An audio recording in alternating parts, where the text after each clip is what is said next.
Sko, þýðing, jafnrétti fyrir mér tvennt. Bara sanngirni og réttlæti. Það í rauninni, mér finnst þetta hverfast það. Okay. Og þetta bara mjög einfalt, sko, í mínum huga.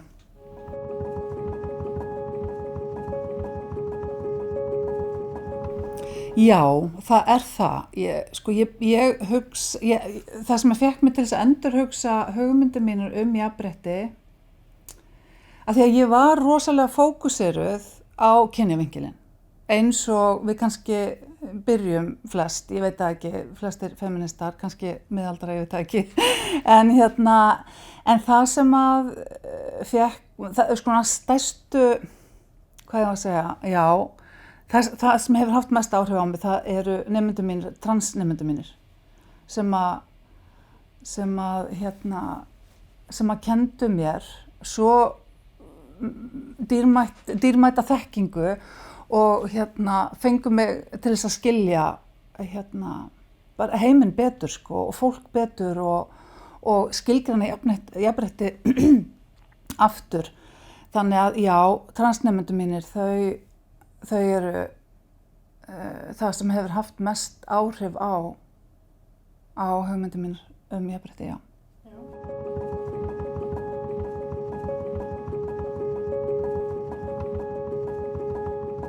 Já, nýjum kannski áherslum. Já, kynjafræðin, nú man ég ekki hvernig það var hjá mér þegar ég byrjaði 2007. Það var allavega rosalega fljótlega sem að kynhneigðir og kyntjáning og kynvitund kom inn og hinsegin umræðan öll. Þannig að hún búin að vera það mjög lengi. Í mínum huga þá engin kynjafræði án hinsegin umræðanar. Alveg eins og það engin kynjafræði án kynfræðslu. Þú veist, þetta þannig að já, í mínum huga þá þetta, þá ekki hægt að slíta þetta sundur, sko. Kynjafræðin og hinsegin fræðin í rauninni og sá veruleiki. Þannig að já, það má segja kannski að breytingin hafi verið þetta svona orðið meira svona eins og rauður þráður heldur þetta auðvitað sérstakur efnistáttur, en þetta líka svona fléttað inn í, skilur hvað ég meina? Eins og já, þetta bara mjög mikilvægt og hefur kannski ekki alltaf verið jafn mikilvægt en sannarlega búið að vera það svolítið lengi.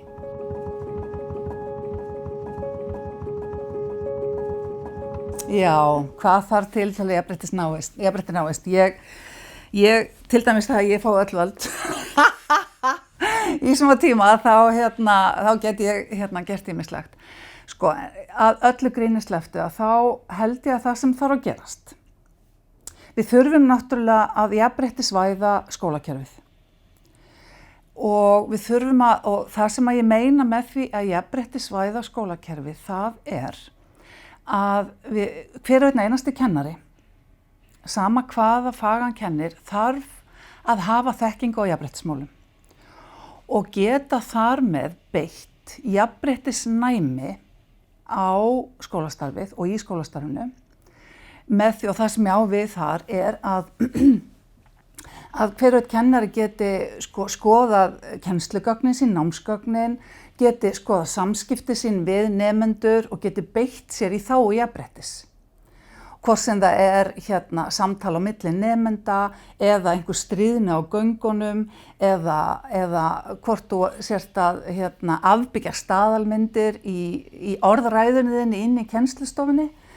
Og þannig að hver og einn kennari þarf að geta gert það. Svo þurfum við líka að hafa sérstakt nám, þar sem að hlutirnir eru settir í samhengi, þar sem að valdatengsl eru skoðuð í samfélaginu, þar sem að krakkarnir læra mörk sín eigin og annara, þar sem að krakkar læra fjölbreytileikann, þar sem að krakkar læra að fólk með fatlanir, það verður að hafa aðgengi og það þarf að fá að halda sinni sjálfsvirðingu og við þurfum að hugsa fólk sem við þurfum að hugsa alla. Það bara þannig. og við þurfum að þjálfa krakkana frá unga aldri að taka tillit. Við þurfum að fræða þau forréttindablindu, við þurfum að fræða þau tilkall til valds, til áhrifa, að það engin merkilegri en næsta manneskja. Og þetta þurfa þau að alast upp við síendurtekið í alls konar samhengi gegnum skólakerfið, finnst mér. Og svo náttúrulega við þurfum náttúrulega líka að koma inn á þann veruleika sem að kynferðisofbeldi og alvarleiki og þessi hörmung sem þetta máli og hversu ofboðslega útbreitt þetta ofbeldi og mér finnst ég einhvern veginn sjá baksla, mér finnst ég ekki sjá nógu góðan árangur í þeim málaflokki og þetta þarf bara að taka föstum tökum í skólakerfinu af því að við getum ekki ætlast til þess að foreldrar einhvern veginn, þið vitið, hafi bara forsendur til þess að tækla þetta. Þeir bara, en skólakerfið á að hafa það. Að skapa sér forsendur til þess að tækla þetta og taka klámumræðinu og taka kynfræðsluna og taka mörkin og taka valdeflinguna, þið vitið. Gerðu það sem þú vilt en gerðu það á eigin forsendum. Og þú veist, og það þarf bara að þjálfa þetta. Það bara að þjálfa, valdefling bara þjálfun. Veist það, ég held að jafnrétti verði ekki náð í neinu samfélagi nema skólakerfið komi inn í það með afgerandi hætti vegna þess að þar viðhorfum annarkvort haldið við eða breytt. Hvar í ósköpunum eigum við að breyta viðhorfum ef ekki í skólakerfinu því að þar ertu með nemendur í einhver 12-14 ár, þú veist, og ég meina landslögin segja okkur að við eigum að gera þetta, námskrárnar segja að við eigum að gera þetta, þannig að við eigum að gera þetta og við erum auðvitað byrjuð. Ég ekki, nú vil ég ekki gera lítið úr því sem gott gert og það margt gott og það eru mjög mikið af kennurum sem eru mjög jafnréttissinnaðir og bara femínískir í sinni nálgun á starfið sitt og menntavísindasviðið að koma til líka. Þannig að það ýmislegt að gerast en betum á duga skal, það málið. Og málið það að rauði þráðurinn þarna gagnrýnin hugsun sem að aftur nauðsynlegur til þess að skilja samfélagið sitt og til þess að hafa áhrif á breytingar og vilja breyta, þá þarf þetta að bera kennsl á það sem skakkt og vitlaust og rangt. Og það gerur ekki nema með því að þjálfa gagnrýnið auga og þetta á þetta skólakerfið að vera að gera. Ef eitthvað menntun þá það þjálfun í gagnrýnið hugsun. Þannig að það algjört lykilatriði að þjálfa þessa gagnrýni og þjálfun í valdeflingu og líka þetta samtali svo mikilvægt að vera meira í samtalinu við nemendur, að hlusta á það sem að þau upplifa, að þau tjái sínar tilfinningar, sín viðhorf, spegliða með öðrum, skoði gögn og gera þetta svona, það að gera þetta svo fallega og það valdeflingi sjálfu sér þegar þú færð að tjá þig og það hlustað á þig og já, þannig að það já, við breytum heiminum gegnum skólakerfið, það bara þannig.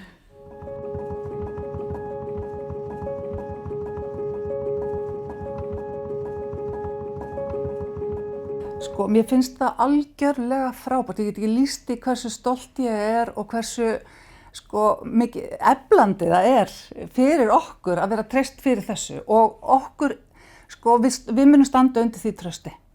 Vegna þess að það auðvitað margt að gerast á Íslandi og við erum ég veit ekki hvort að megi segja þetta best í heimi, skilur í jafnrétti að mörgu leyti, eins og til dæmis ég veit að við erum náttúrulega komið svolítið langt í skólakerfinu til dæmis, hvað varðar umræðuna jafnrétti.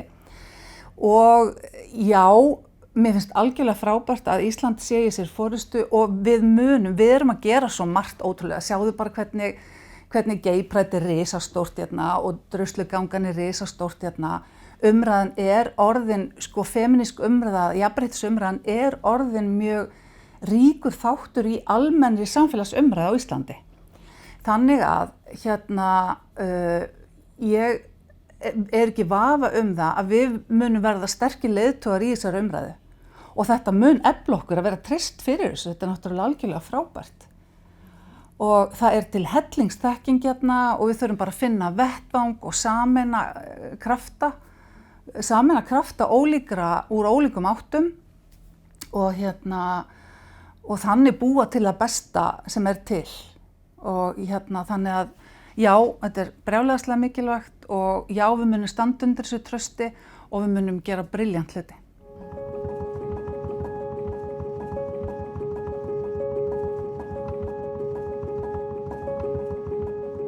Þetta er í rauninni bara, einfalt finnst mér, eins og öll góð vísindi. Við þurfum bara að labba í gegnum þetta með krökkunum. Við þurfum bara að, nú verð ég auðvitað að ávarpa það að, strákar og karlar eru stærsti hópur gerenda. Og við þurfum bara að gera þetta fallega. Og við þurfum að byrja snemma.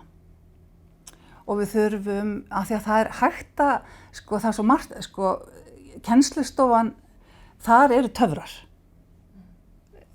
Og í samtalinu og í nálguninni, í viðhorfunum, verða töfrarnir til, skilurðu. Og að tala um mörk og tala um forréttindi.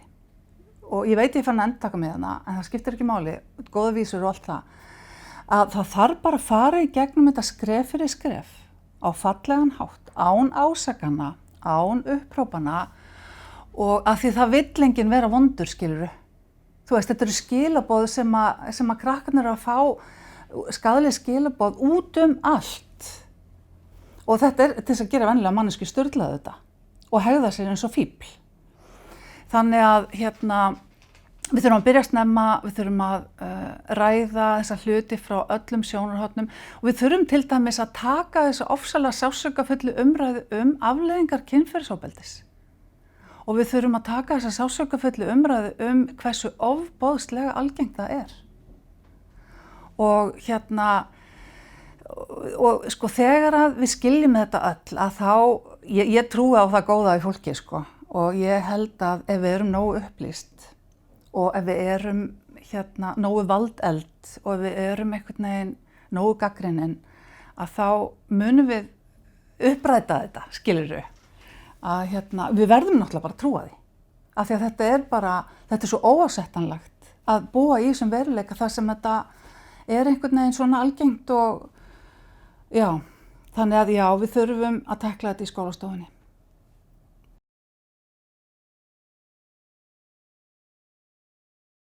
Málið er það að ég er bara ekki alveg viss hvernig ég á að svara þessu. Ég er búin að vera feministi rosalega lengi, þar að segja feminist á þann hátt að ég hef verið meðvituð skekkjuna. Þú veist, ég út allt í kringum mig, en ég hef svo sem ekkert verið eitthvað alltaf, en samt eitthvað svolítið, en ekki alltaf vel ígrundað. En ég fann alveg plattformið mitt þegar ég fór að kenna, þá fann ég bara hversu mikið er hægt að gera þar og hversu hversu mikið menntun er mikilvæg, menntun er mikilvæg í öllu þessu. Og ég fór líka bara að sjá einhvern veginn,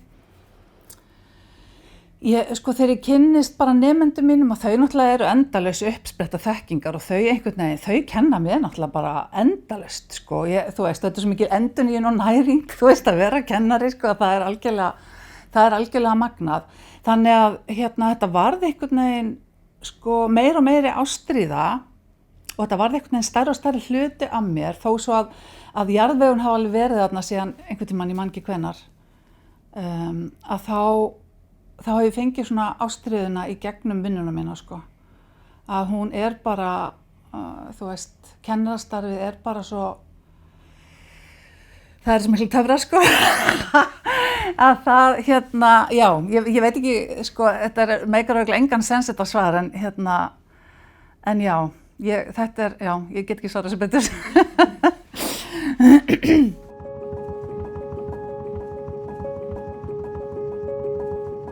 Ég hef þær væntingar og ef ég sko fengi að ráða öll í einn dag eða eitt ár eða eitthvað, að þá myndi ég sko,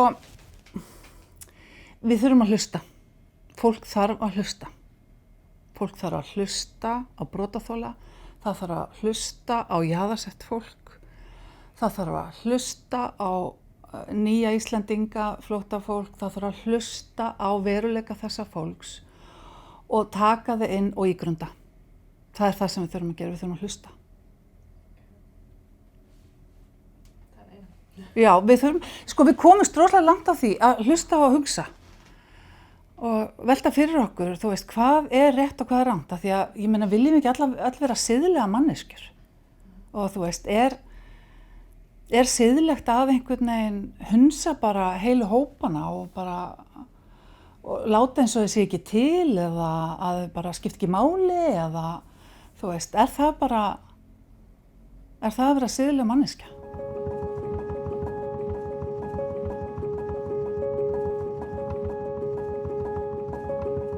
Sko, kynslóðnar eru búin að fara, þú veist, 1 skref fram og 2 aftur og sagan bara sýnir okkur það, sko, við erum búin að, þetta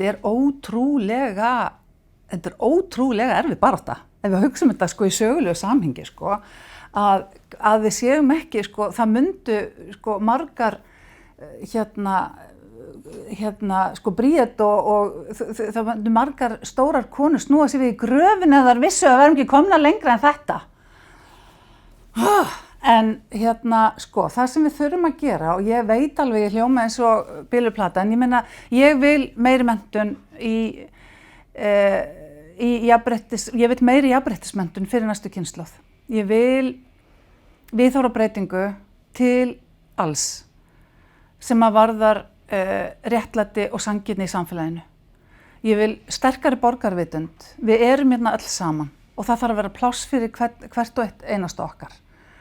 Og okkur þarf að langa það. Að það einhvern veginn, þú veist, það sem má ekki vera einhvern veginn, kreist einhvern veginn fram. Það þarf einhvern veginn helst að koma, það þarf helst að koma þannig að við viljum þetta. Já, svona viljum við hafa þetta. Og ég held að við komumst þangað ef að við vitum nógu mikið. Ef við erum látin hlusta nógu mikið og kennt að setja hlutin í samhengi og skilja hugtök eins og valdatengsl og normaliseringu og skilja afleiðingar kynferðisofbeldis, að þá einhvern veginn, og ef við verðum öll þar að gangi í takt, sko, að fá upplýsta vandaða menntun í þessu, að þá, ég held að það sé svona stærsti einstaki þátturinn sem ég myndi gefa næstu kynslóð. Auðvitað kennarinn að tala, en auðvitað þurfum við líka, við þurfum að breyta valdahlutföllunum í samfélaginu. Við þurfum náttúrulega bara að fá fjölbreytileika inn á Alþingi og í allar bæjar og sveitarstjórnir og við þurfum að sko breyta þessu dómskerfi sem auðvitað bara, það er bara ekki í lagi, sko. Hvernig kynferðisbrot eru höndluð í dómskerfinu, það er bara, því meira sem ég skoða, því sjokkaraðri verð ég bara. Þannig að það auðvitað, en ég held að til þess að kynslóðarnar breyti, til þess að næsta kynslóð, þú veist, verði öðruvísi þengjandi dómarar, veist hvað ég meina, og öðruvísi þengjandi alþingisfólk og öðruvísi þengjandi borgarar, að þá einhvern veginn seitlast þetta út í okkar daglega líf, trúi ég, að því að, sko, ef við gerum eitthvað svona átak sem auðvitað er fínt, svona vitundar átak eins og stundum, og það hefur náttúrulega bara virkað við svona einstök mál eins og að nota meira bílbelti eða þú veist, keyra ekki drukkin eða þú veist, en jafnréttismál eru bara svo miklu stærri, það er ekki hægt að ramma þetta inn í eitt átak, af því þú þarft að skilja samhengi hlutana og þú þarft eitthvað að eiga samtali líka, fá að tjá þig, og spegla hugsanir þínar, veist hvað ég meina? Það sem að þú gerir einhvern veginn kannski, þú getur alveg gert það á barnum eða í strætó eða eitthvað, en að gera það í öruggu rými í kennslustofunni, það er svo mikilvægt sko. Þá öðlastu djúpan skilning sem hefur áhrif á bara viðhorfin, þú veist, bara í hver einustu frum einhvern veginn og þá fer það í alla þína hegðun, alla þína hugsanir, veist hvað ég meina? Að þá einhvern veginn fer að hugsa öðruvísi og hegða þér öðruvísi að því að það kemur bara einhvern veginn innanfrá. Það er menntun sko.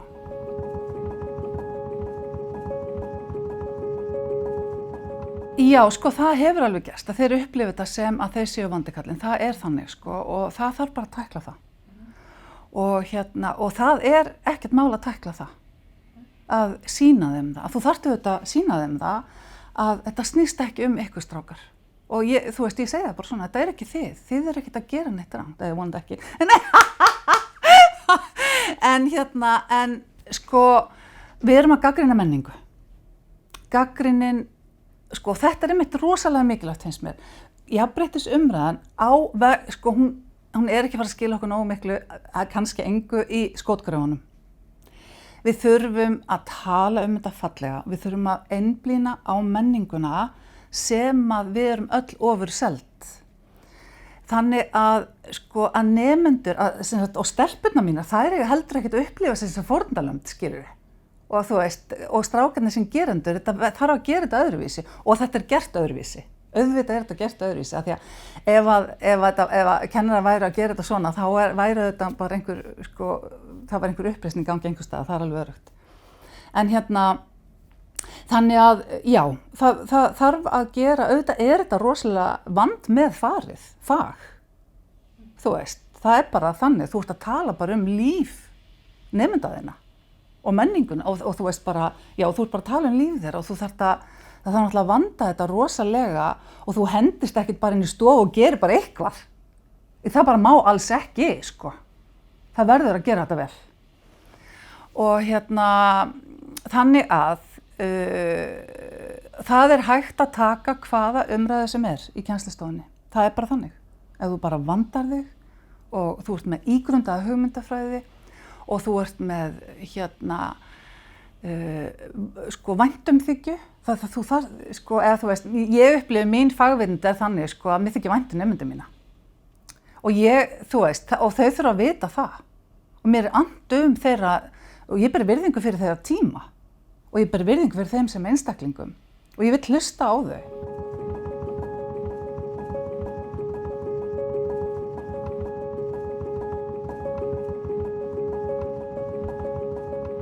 Sko varðandi það hvert femínísk barátta á að stefna, sem sagt, ég meina auðvitað byrjar femínísk barátta á konur í tvíhyggjunni bara, í tvíhyggju hugmyndafræði þar sem að þið vitið, það voru bara til konur og kallar og kallar riðu við konum og konur risu upp. Og þess vegna heitir þetta feminismi, femin verandi kona eða kvenkyns og sko, svo gerist það náttúrulega að með auknu jafnrétti og fyrir sko, femíníska baráttu að þá verða, af því að sko, femínistar studdu sko, afstöðuna gegn þrælhaldi súffragetturnar studdu afstöðuna gegn þrælhaldi og þú veist, femínistar hafa sett á blað alls konar baráttu annarra minnihlutahópa. Þannig að sko ég held að það sé ekkert hægt að taka bara kvennabaráttuna bara út fyrir sig. Ég held bara að sá tími sé bara liðinn og auðvitað er það þannig að konur eru helmingurinn og sko þú ert sko fötluð manneskja en þú ert líka kyn, þú ert líka kona og í hinsegin umræðunni það eru auðvitað sem sagt allir eitthvað kyn eða ekki kyn skilurðu þú veist en þú veist kynjabreytan er einhvern veginn miðlæg, hún er miðlæg og en ég held að við getum ekki feminist barátta geti ekki verið eingöngu á forsendum kvenna. Ég held að hún þurfi bara að vera víðtækari og að við þurfum bara að, ég hef ekkert endilega verið þar alltaf sjálf sko, þannig að ég sjálf einhvern veginn að læra og verða öðlast meiri auðmýkt gagnvart öðrum hópum sko og að því auðvitað ég gagnkynhneigð og fötluð kona og hef ákveðin forréttindi sem slík eða ákveðin réttindi sem að aðrar konur hafa ekki og aðrir. En já, ég veit að þetta er erfið, hún er erfið og verður erfið en við þurfum bara að nálgast þetta fallega af auðmýkt og við þurfum að vera inklusív í jafnréttisbaráttunni, það er þannig, það er mín niðurstaða.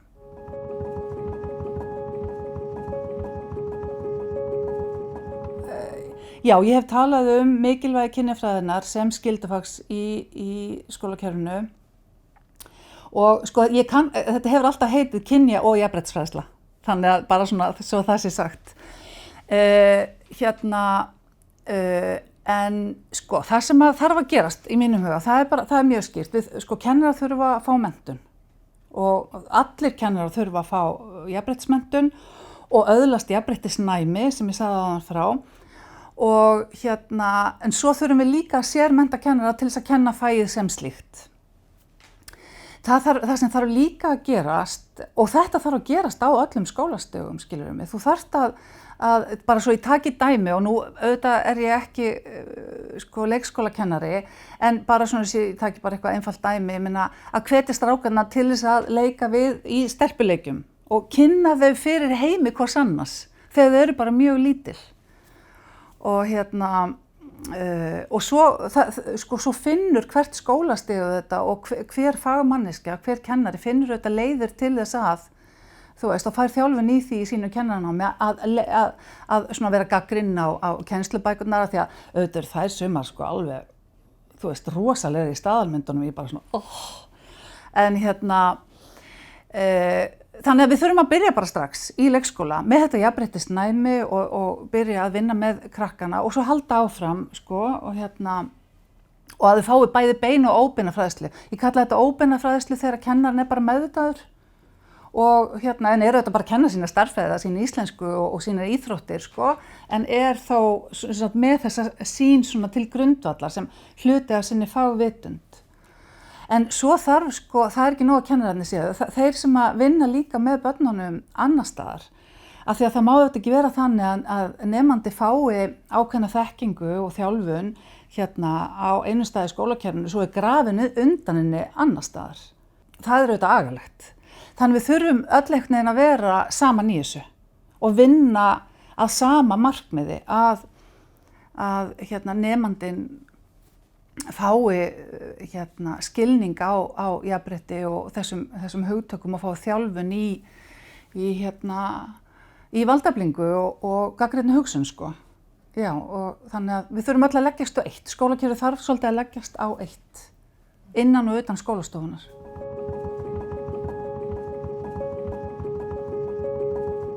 Málin standa þannig, í skólan hefur að gera margt mjög gott og það er þannig sko bara ég er bara svo hrædd ef ég segi mikið, þetta er svo frábært að þá fari fólk að slaka á í öxlunum einhvern veginn, já, þetta er bara komið, þú veist, ég vil ekki að það gerist, sko, en það er margt gott að gerast og það eru margir kennarar að gera svo flotta hluti á öllum skólastigum og ég veit að menntavísindasvið er í einhverju vegferð, það er eitthvað að gerast þar, ég hef það fyrir víst, þannig að ég er bjartsýn, en undirstrika og ítrekka að sko, og þetta hefur sagan kennt okkur, við megum ekki slaka á í baráttunni. Við þurfum bara að halda áfram, við þurfum að vera vakandi og af því að eins og ég segi sko, sagan hefur verið 1 skref fram og 2 aftur. Núna viljum við bara fá 2 skref fram og svo önnur 2, þú veist, og við getum það. Við þurfum bara að vilja það nógu mikið.